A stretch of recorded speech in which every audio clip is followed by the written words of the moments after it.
Good morning, सुप्रभात, केम छो, सलाम। उम्मीद है आप सब लोग बेहतर होंगे, अपना ध्यान रख रहे होंगे। आज जो है वो सूरज तो पूरब से ही उगता है, लेकिन आज तुम जल्दी सो के उठ गई कैसे? 7 बजे। मैं कल थकी नहीं थी ना, जल्दी। रोज थक और जाती हूँ। इंटरेस्टिंग बात है, सो के उठने के बाद ये भी बोला गया कि मॉर्निंग वॉक पे चलना है ना?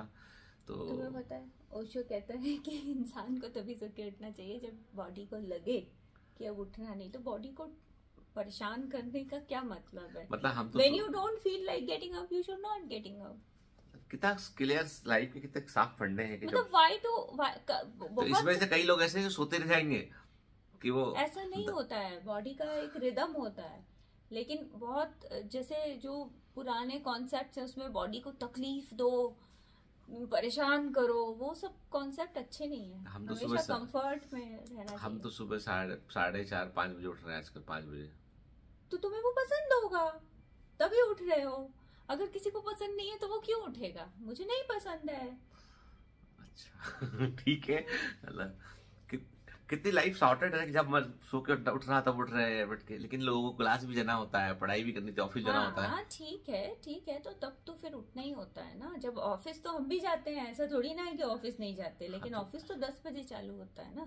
तो 9:30 तक तो सो सकते 9:30 तक सो सकते हैं।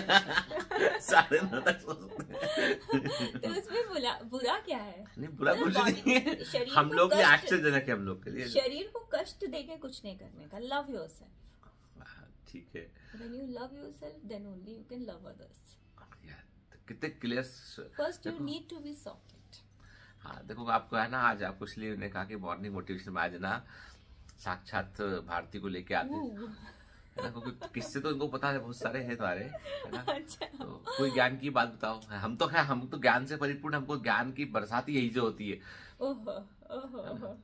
तो ऐसे ही बताते रहते हैं। ज्ञान तो क्या है, प्लानिंग करके क्यों बताना किसी को? तो पैसा ज्यादा इम्पोर्टेंट है कि ज्ञान ज्यादा इम्पोर्टेंट है? ज्ञान ज्यादा इम्पोर्टेंट है, और दिमाग से भी ज्यादा इम्पोर्टेंट है पैसा। है? दिमाग भी ज्यादा, उल्टा बोल रहे हैं, दिमाग ज्यादा इम्पोर्टेंट है पैसे क्योंकि ये लोग, इनमें से कोई बोल रहा था कि सर ज्ञान ज्यादा इम्पोर्टेंट नहीं है, पैसा ज्यादा इम्पोर्टेंट है, क्योंकि पैसा कोई आराम से देता नहीं है, उधार दे, और ज्ञान हर कोई फ्री में दे देता है। लेकिन अगर देखो, अगर तुम्हारे पास ज्ञान है तो पैसा तो कहीं ना कहीं से आ ही जाएगा। हाँ। लेकिन अगर केवल पैसा है और ज्ञान नहीं है तो जो पैसा है वो और चला जाएगा। क्या देखो, यही सुनना चाह रहा था। कई लोगों में यही सुनना चाहता है कि ज्ञान होगा तो पैसा अपने आप आ ही जाएगा कहीं जगत के, और ज्ञान नहीं होगा, पैसा होगा तो जो पैसा आया हुआ चला जाएगा। ऐसा कई लोग लॉटरी जीते हैं लोग। हाँ, लोग खेत वेत बेच के, जो डेवलपिंग एरिया होते हैं वहां पे लोग खेत बेच देते हैं, अब पैसा आ गया, और फिर पैसे से मर्सिडीज खरीद ली, फिर पैसे से बड़ा घर बना लिया। खेती की फर्दर जमीन नहीं खरीदते हैं, तो फिर जब आपके पास कोई रेवेन्यू इनकम नहीं है तो सब बर्बाद हो जाता है। तो एक ज्ञान की पहली बात ये, तो 2-3 बातें तो ज्ञान की, दूसरा कोई बात ज्ञान की। और क्या बताऊं ज्ञान की बात? मान लो कोई लोग फोकस करने में दिक्कत कर रहे हैं, उनको कंसंट्रेट नहीं कर पा रहे वो चीज पे, अपने गोल पे, तो क्या करें वो? जब आप when you love your dreams and when you love your goals, तो आपको फोकस करने की जरूरत नहीं पड़ती है, वो आपका नेचुरल होता है। ज्यादा फोकस करने की जरूरत पड़ रही है, इसका मतलब ये सारा लव ही नहीं है। नेचुरल, वो आपका नेचुरल इंस्टिंक्ट नहीं है। हाँ, दूसरी ज्ञान की बात हो रही है ना, और आखिरी ज्ञान की बात और बताओ कोई। आखिरी ज्ञान की कई लोग ऐसे हैं जिन लोग बहुत सारे अटेम्प्ट हो चुके हैं, और उनको हमेशा लगता है कि अब क्या होगा, अगली बार क्या होगा, और कभी भी 100% नहीं दे पाए वो, तो वो क्या करें?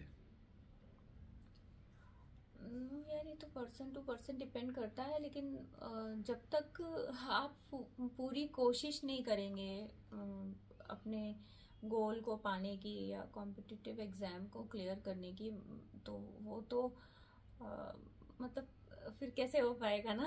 वो तो you have to give it is a competitive exam ना। तो समझ लो भाई, सुन लो ना, रोज तो मेरे को सुनते ही हो, तो मैंने कहा चलो आज मैं एक जो है वो होता ना आजकल वो चल रहा, बहुत पॉडकास्ट का चल रहा है कि वो एक इंटरव्यूज देते थे, दूसरे को पूछते थे ना, तो मैंने कहा किसी ऐसे पॉडकास्ट टाइप आप कुछ ऐसे ही सुबह 4-5 मिनट का बना दिया है कि तुम लोग को ज्ञान की कुछ बातें। मुझे ऐसा लगता है कि कॉम्पिटिटिव एग्जाम्स के बारे में पता नहीं, मैं शायद कभी कभी लगता है कि कुछ ज्यादा तो नहीं सोचती हूँ, पर मुझे लगता है कि यदि आप किसी एग्जाम को निकालने की पूरी कोशिश करते हैं, दिल से अगर आप करते हैं तो एग्जाम में ऐसा कुछ होता नहीं है कि विच यू कांट क्लियर। हाँ, ये तो मैं भी मानता हूँ। वैसे भी जो जितने टीनेजर बच्चे होते हैं ना वही एग्जाम देते हैं, जैसे जो 20-21 साल के लोग, 22-23 साल के लोग यूपीएससी देते हैं, और थोड़े से छोटे फिर ये नीट और आईआईटी देते हैं। तो बाकी बच्चे तो ऑलरेडी टीनेज में रहते हैं ना, तो वो सब वैसे भी बहुत डिस्ट्रैक्टेड रहते हैं, क्योंकि when you are young there are many things to which can distract you. तो यदि आप फोकस्ड हो तो आप हमेशा उनसे आगे रहोगे, लेकिन अगर आप भी डिस्ट्रैक्टेड हो तो फिर तो प्रॉब्लम है।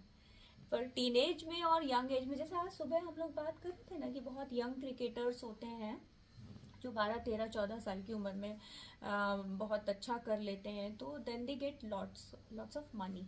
तो वो 20-22 साल तक आते आते बिगड़ जाते हैं। तो लेकिन अगर क्योंकि बिगड़ने की वही एज होती है, उसके बाद तो इंसान स्टेबल हो जाता है 30s में आके, लेकिन अपॉर्चुनिटीज भी 20 साल में होती हैं। बोलते हैं ना 20 साल के पहले बुद्धि नहीं आई और 30 साल के पहले पैसा नहीं आया तो फिर नहीं आता।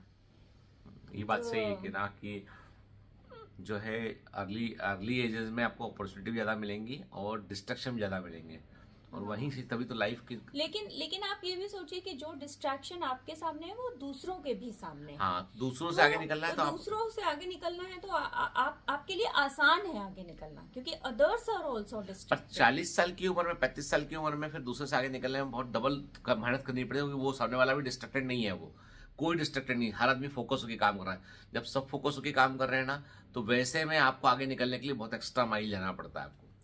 30-35 साल के बाद तो बस ही मिस हो जाती है। हाँ, मिस द बस। फिर आप है ना पॉलिटिक्स में एक्टिव हो गए या कोई बिजनेस में एक्टिव हो गए, और फिर वहां देयर यू क्लिक्ड, तब कुछ हो सकता है। और फिर 35-40 साल के आसपास फिर फैमिली रिस्पॉन्सिबिलिटीज भी बहुत होती हैं, पेरेंट्स ओल्ड हो रहे होते हैं, स्पाउस होते हैं, फिर बच्चे भी बड़े हो रहे होते हैं, मल्टीपल रिस्पॉन्सिबिलिटीज होती हैं। यंग एज में तो रिस्पॉन्सिबिलिटी नहीं होती ना, केवल you have to not get distracted, इतना ही करना है। जो अपने कंट्रोल में जो चीजें हैं उनको करना आसान होता है। जो दूसरे फैक्टर्स हैं, जो ओल्ड पेरेंट्स हैं, बच्चे भी हैं, वाइफ भी है, स्पाउस भी है, तो वो सब आउटर एनवायरनमेंट को कंट्रोल करना तो आसान नहीं होता ना। So this is the right age. तो इतने ज्ञानी आदमी के साथ रहता हूँ, इतने ज्ञानी आदमी को मुझे हैंडल करना पड़ता है, तो ये मेरे लिए भी एक अपने आप में चुनौती और टफ। तो मेरे साथ भी वही होता है। क्या इतने ज्ञानी आदमी नहीं तो चलो, have a great day, all the best, bye bye, happy Sunday.